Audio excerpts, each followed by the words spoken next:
Hello दोस्तों, स्वागत है आपका हमारे YouTube चैनल ज्ञान गंगा एकेडमी में। भी महत्वपूर्ण प्रश्न हम देख लेते हैं करंट अफेयर्स के। चलिए आगे बढ़ते हैं। हम पहले प्रश्न की ओर देखते हैं क्या है। फ्लिपकार्ट ने वन डिस्ट्रिक्ट वन प्रोडक्ट योजना के लिए सरकार के साथ समझौता किया है। तो ऑप्शन ए है आपका बिहार, ऑप्शन नंबर बी है आपका राजस्थान, ऑप्शन सी है आपका उत्तर प्रदेश और ऑप्शन डी है आपका मध्य प्रदेश।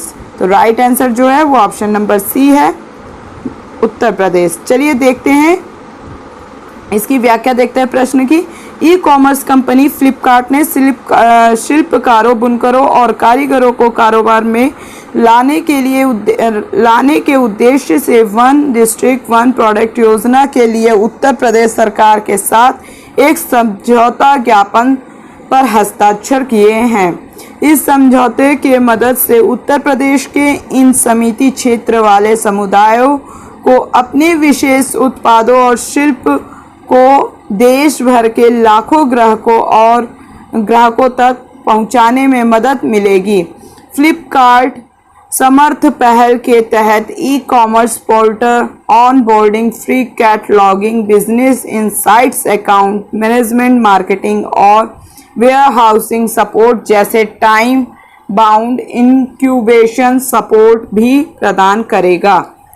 चलिए पहले प्रश्न की ओर और दूसरे प्रश्न की ओर बढ़ते हैं। KVIC द्वारा में रेशम का पहला प्रशिक्षण सह उत्पादन केंद्र स्थापित किया जाएगा। तो कहाँ किया जाएगा? हिमाचल प्रदेश, ऑप्शन नंबर ए आपका, ऑप्शन नंबर बी आपका Uttar Pradesh, option number C है आपका अरुणाचल प्रदेश और ऑप्शन नंबर डी है आपका इस प्रश्न का मध्य प्रदेश। तो जो राइट आंसर है वो है आपका ऑप्शन नंबर सी, अरुणाचल प्रदेश। चलिए इस प्रश्न की व्याख्या देखते हैं हम।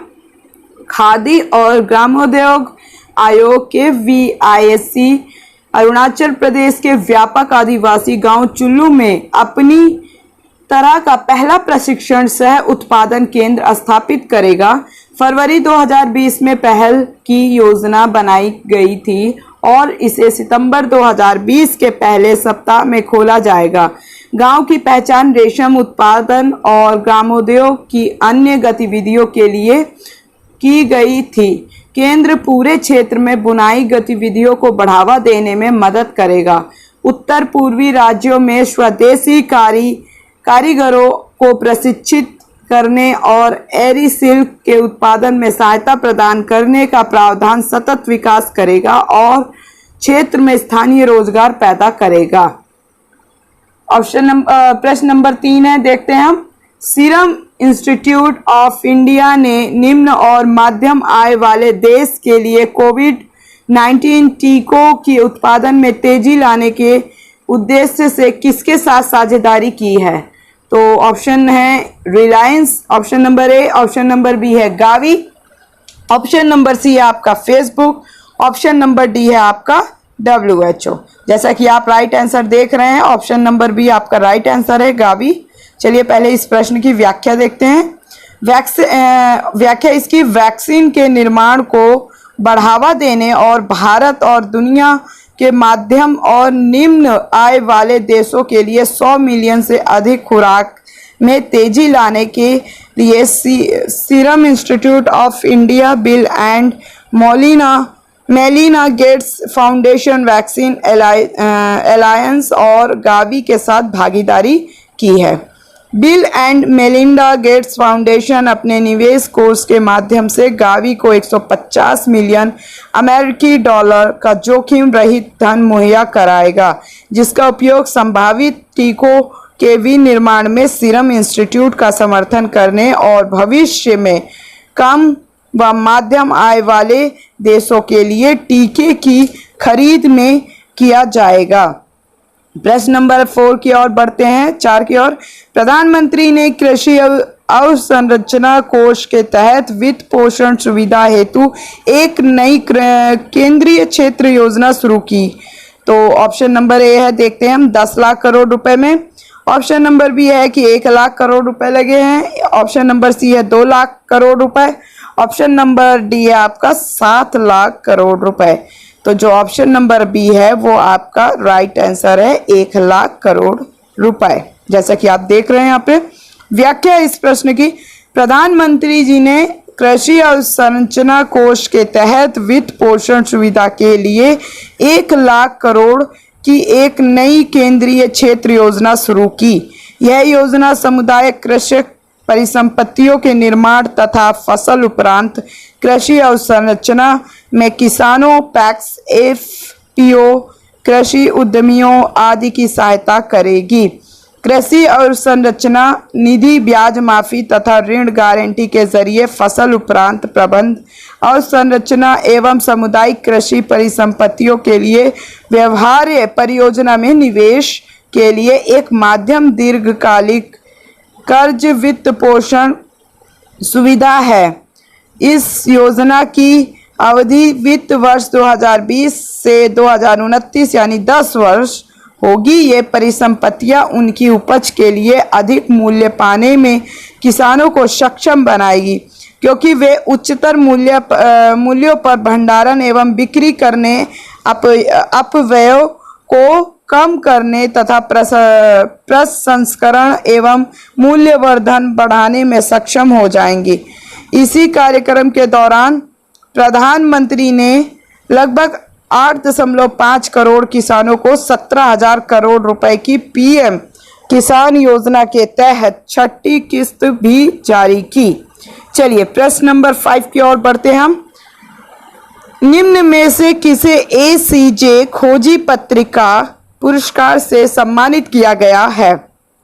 ऑप्शन ए है आपका संजय गुप्ता, ऑप्शन बी है आपका राघव सिंह, ऑप्शन सी है आपका कुसुम जैन, ऑप्शन डी है आपका नितिन सेठी। तो राइट आंसर है आपका ऑप्शन डी नितिन सेठी। चलिए व्याख्या देखते हैं इस प्रश्न की हम पहले। हफिंगटन पोस्ट इंडिया के नितिन सेठी को उनकी 6 भाग वाली श्रृंखला जिसका शीर्षक चुनाव बॉन्ड पर पैसा पॉलिटिक्स है के लिए ACJ Asian college of journalism खोजी पत्रिका पुरस्कार से सम्मानित किया गया है।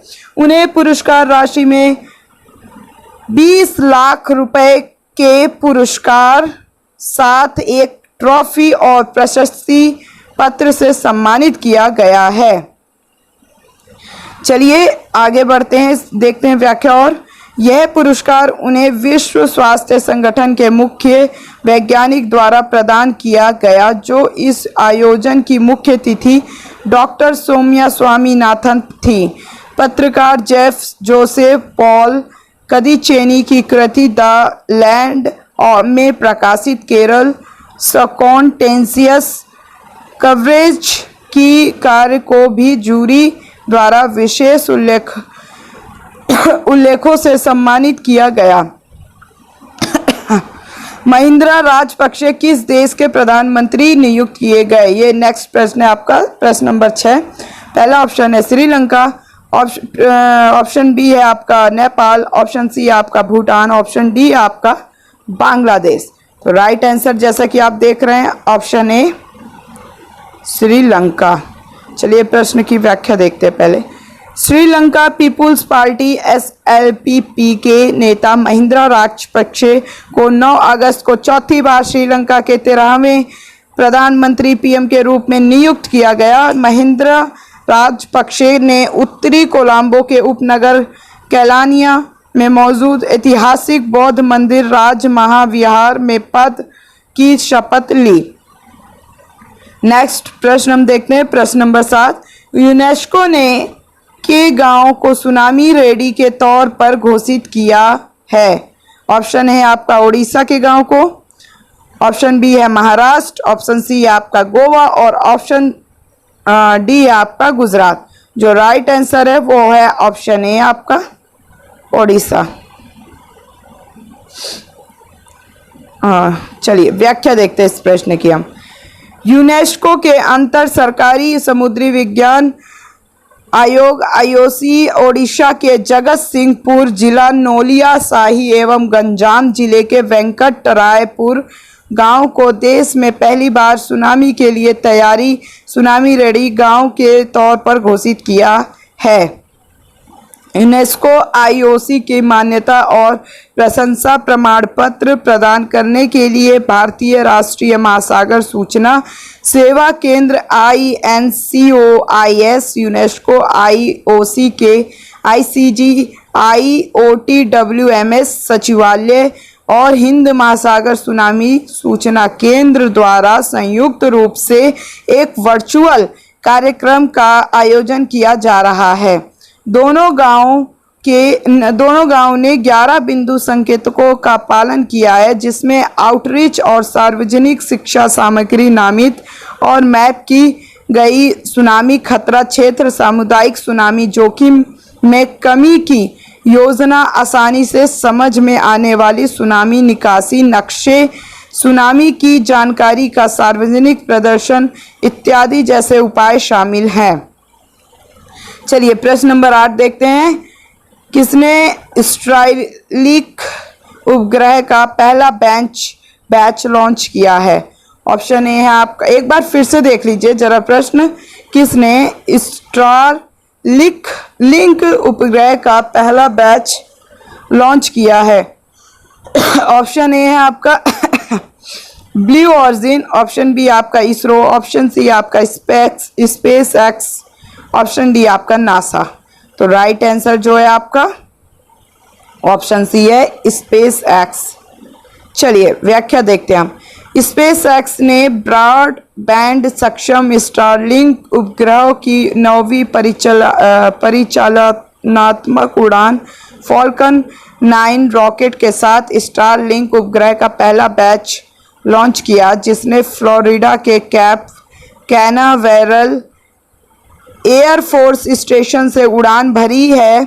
यह उपग्रह एक नई विजोर सेट किस्म है जो छोटे इंटरनेट बीमिंग उपग्रहों को विशेष रूप से खगोलविदों के दूरबीन के लिए जमीन पर कम चमकदार बनाने में मदद करेगा। स्टारलिंक परियोजना के तहत स्पेस एक्स कम पृथ्वी की कक्षा में हजारों उपग्रहों को तैनात करेगा और दुनिया भर में उच्च गति इंटरनेट कनेक्शन प्रदान करेगा। चलिए प्रश्न नंबर 9 है। विश्व जैव ईंधन दिवस किस तिथि को मनाया जाता है? ऑप्शन ए है आपका 7 अगस्त, ऑप्शन बी है 8 अगस्त, ऑप्शन सी है आपका 9 अगस्त और ऑप्शन डी है आपका 10 अगस्त। राइट आंसर 10 अगस्त। व्याख्या देखते हैं प्रश्न की।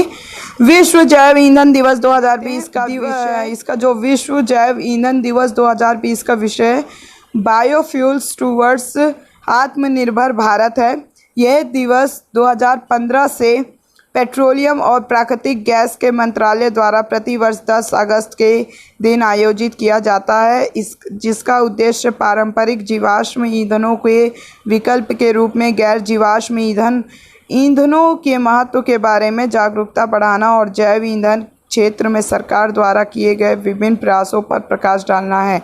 इस दिन का उपयोग जैव ईंधन के क्षेत्र में केंद्र सरकार द्वारा किए गए विभिन्न प्रयासों को उजागर करने के लिए एक मंच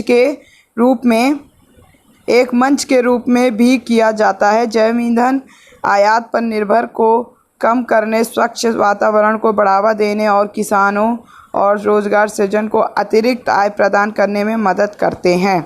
चलिए प्रश्न नंबर 10 देखते हैं आपका क्या है। खाद्य और पोषण पर संयुक्त अनुसंधान करने हेतु वैज्ञानिक और औद्योगिकी अनुसंधान परिषद ने के साथ समझौता किया है? किसके साथ किया है? SBI, ऑप्शन नंबर ए है, ऑप्शन नंबर बी है आपका FSSI, ऑप्शन नंबर सी है आपका नासा, ऑप्शन नंबर डी है आपका इसरो। तो राइट आंसर आपका है ऑप्शन नंबर बी FSSAI। चलिए प्रश्न की व्याख्या देखते हैं हम पहले। खाद्य और पोषण पर संयुक्त अनुसंधान करने के लिए भारतीय खाद्य सुरक्षा और मानक प्राधिकरण FSSAI के साथ वैज्ञानिकों और औद्योगिक अनुसंधान परिषद CSIR द्वारा समझौता ज्ञापन पर हस्ताक्षर किए गए हैं। समझौता ज्ञापन खाद्य उपभोक्ता सुरक्षा समाधान और सहयोगी अनुसंधान के क्षेत्र में भारत के लिए एक उज्ज्वल भविष्य बनाने में मदद करेगा। दोनों संगठन खाद्य उत्पादों की गुणवत्ता एवं सुरक्षा, भरोसेमंद रिपोर्टिंग के लिए पद्धतियों के विकास एवं वैधीकरण के उद्देश्य से देश भर में प्रयोगशाला के नेटवर्क के गुणवत्तापूर्ण आश्वासन को सुदृढ़ बनाने की दिशा में सहयोग करेंगे। भारत के इन दो प्रमुख संस्थानों के बीच सहयोग न्यू फूड सिस्टम 2050 के विज़न को पूरा करने में योगदान देगा।